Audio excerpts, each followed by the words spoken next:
Welcome to Astronomy Daily, your source for the latest news from the cosmos. I'm Avery. And I'm Anna.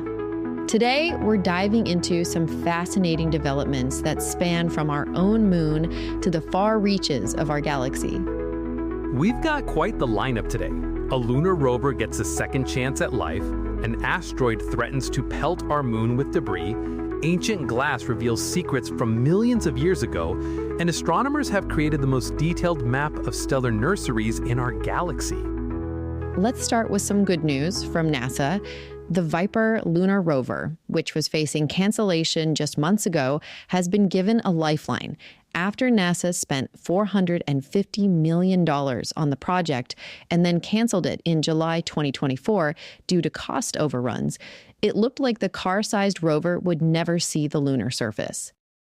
But here's where it gets interesting.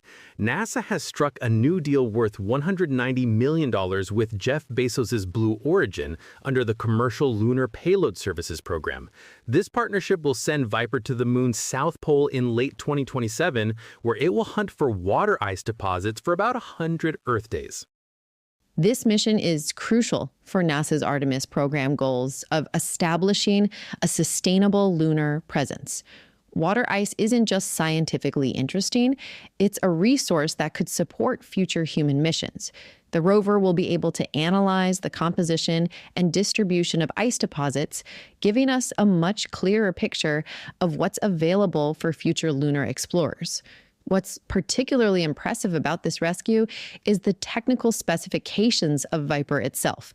This rover is no lightweight explorer. It weighs about 430 kilograms and stands 1.5 meters tall. It's equipped with 4 scientific instruments specifically designed to analyze water ice, including a neutron spectrometer and a drill that can dig up to a meter into the lunar surface. The choice of landing site is also crucial here, Anna. The moon's south pole region experiences what scientists call permanently shadowed regions, areas that haven't seen sunlight for potentially billions of years. These could be like frozen time capsules, preserving water ice and other volatiles that could tell us about the early solar system. Exactly. And the data Viper collects will directly influence where future Artemis missions land. If the rover finds accessible water ice deposits near potential landing sites, it could dramatically change our approach to lunar exploration. Water isn't just for drinking. It can be split into hydrogen and oxygen for rocket fuel, essentially creating a gas station on the moon. It's a great example of how public-private partnerships can salvage important scientific missions. Sometimes it just takes finding the right partner with the right capabilities and timeline. Now, speaking of lunar threats, we need to discuss something a bit more concerning: asteroid 2024 YR4. This asteroid has a 4% chance of hitting our moon in December 2032. Now, while that might not sound like a direct threat to us here on Earth, the consequences could be far-reaching. If this asteroid does impact the moon, it could create a massive amount of debris that would increase micrometeoroid impacts on Earth by up to 1,000 times. That's where things get really problematic. This debris cloud would pose serious risk to our satellites and any astronauts working in space. We're talking about potentially damaging or destroying critical infrastructure that we rely on for everything from GPS to communications. What makes this situation particularly challenging is that asteroid 2024 YR4 was only discovered recently, giving us limited time to study its characteristics. The asteroid is estimated to be between 40 and 100 meters in diameter, which might not sound enormous, but at cosmic velocities, even relatively small objects can cause tremendous damage. The timeline is also tight. With the potential impact in 2032, we have roughly 8 years to mount a response mission. That might seem like plenty of time, but space missions require years of planning, development, and travel time. If we decide to attempt deflection, we'd likely need to launch by 2028 or 2029 to have the best chance of success. Scientists have identified several options for dealing with this threat. The preferred approach is deflection, but there's a big challenge. We don't know the asteroid's exact mass. Current estimates range from 51 million to 711 million kilograms, and that uncertainty makes it difficult to plan an effective deflection mission. If deflection isn't feasible, destruction becomes an option. This could involve a kinetic impact designed to break the asteroid into manageable 10-meter chunks, or, in extreme cases, a nuclear option using a 1-megaton warhead. The good news is that there's a possible reconnaissance mission in 2028 that could help us better assess the asteroid's mass and composition. It's fascinating how these seemingly distant cosmic events can have such direct implications for life on Earth. While a 4% chance might seem relatively low, the potential consequences are significant enough that we need to take this threat seriously and prepare accordingly. Absolutely. Now, let's shift our focus to a discovery that takes us much further back in time. Australian researchers have uncovered evidence of a previously unknown asteroid impact that occurred 11 million years ago. This discovery came through the identification of new tektites. Those are glass pieces formed when an asteroid impact melts and launches rock material into the atmosphere. These particular tektites, called anangwites, span an impressive 900 kilometers across South Australia. What makes these anangwites particularly interesting is that they're chemically distinct from the famous Australasian tektites that formed about 780,000 years ago. This means we're looking at evidence of a completely separate impact event, one that had been hidden from scientific view until now. The formation process of these tektites is absolutely extraordinary when you think about it. The original asteroid impact would have generated temperatures exceeding 2,000 degrees Celsius, instantly vaporizing and melting rock material. This molten debris was then hurled hundreds of kilometers through the atmosphere before cooling and solidifying into these glass fragments that we're finding today. The mystery deepens when we consider that the actual impact crater remains undiscovered. Researchers believe it may be located somewhere in the volcanic arcs around the Philippines, Indonesia, or Papua New Guinea. The fact that we can find evidence of the impact spread across such a wide area, yet still haven't located the source crater, really speaks to the challenges of studying these ancient cosmic events. This discovery is significant because it establishes a sixth known tektite-strewn field globally. Each of these fields represents a major impact event in Earth's history, and finding a new one helps us better understand the frequency and scale of asteroid impacts over geological time. It's like finding a missing piece of Earth's cosmic collision history. Now, let's journey from impact events to stellar creation.